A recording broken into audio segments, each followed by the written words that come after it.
TV1 News. Jangan lupa subscribe guys ya. Wow, salut. Kita baca, salut supporter Indonesia membersihkan sampah di stadion usai Timnas Indonesia meraih emas SEA Games 2023 setelah 32 tahun. Wow, salut guys, memang salut ya.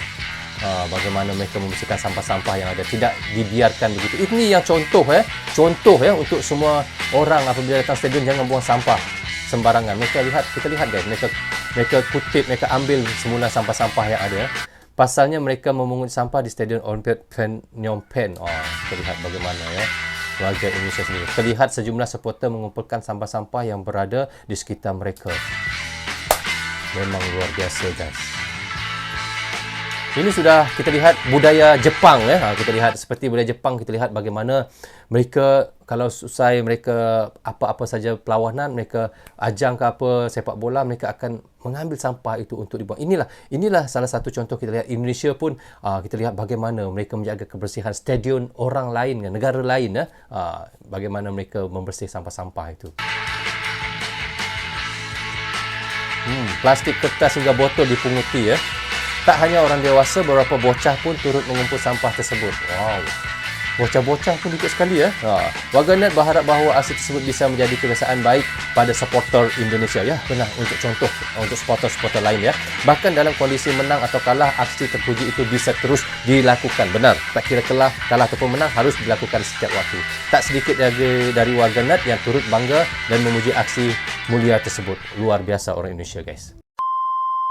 Okey guys, kita sudah pun reaction tadi daripada channel TV1 News. Jangan lupa pergi ke channelnya, klik butang subscribe dan klik tombol loceng sekali guys. Okey guys, itulah yang kita lihat tadi. Bagaimana ya kita lihat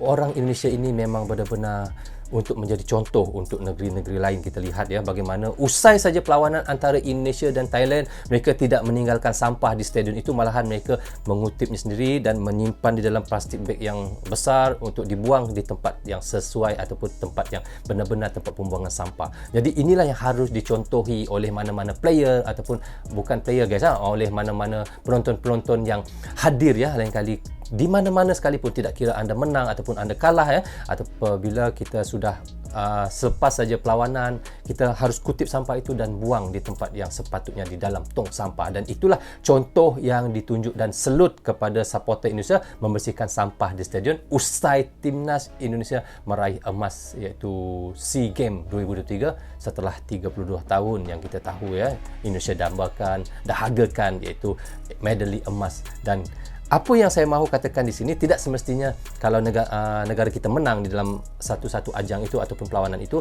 tidak kira menang ataupun kalah, di mana pun kita berada, di stadion mana pun kita berada, tidak kira di Indonesia di mana sekalipun, apa yang harus kita buat, jangan buang sampah merata-rata. Dan inilah yang ditunjukkan dan contoh yang ditunjukkan oleh penonton-penonton ataupun supporter daripada Indonesia sendiri. Mereka mengutip sampah dan tidak mahu membiarkan sampah-sampah yang ada di situ untuk dibiarkan, dan mereka membuang sendiri di dalam tong sampah dan mengutipnya semua, memberi bersih untuk stadion itu seperti sedia kala guys. Itu yang harus dicontohi oleh mana-mana supporter-supporter yang lain. Itu yang kita harapkan sama-sama. Dan apapun sekalipun, saya ucapkan tahniah kepada Indonesia kerana telah memenangi medali emas untuk SEA Games 2023 di Kamboja. Dan tahniah juga kepada iaitu supporter Indonesia yang benar-benar bikin kita rasa bangga dan terharu dengan mereka yang begitu menjaga kebersihan untuk di mana-mana saja mereka berada. Tahniah kepada Indonesia, tahniah kepada supporter Indonesia.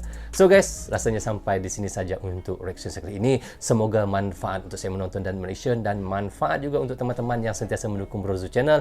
Tanpa dukungan, tanpa tontonan teman-teman, tiada Brozo Channel di dalam YouTube ini. Bagi anda yang suka dengan cara reaction, anda boleh klik butang subscribe dan klik tombol loceng, tanda dukungan anda. Kepada saya maaf, anda yang ada tersilap kata dan tersilap cakap kepada anda semua. Assalamualaikum, goodbye, bye-bye.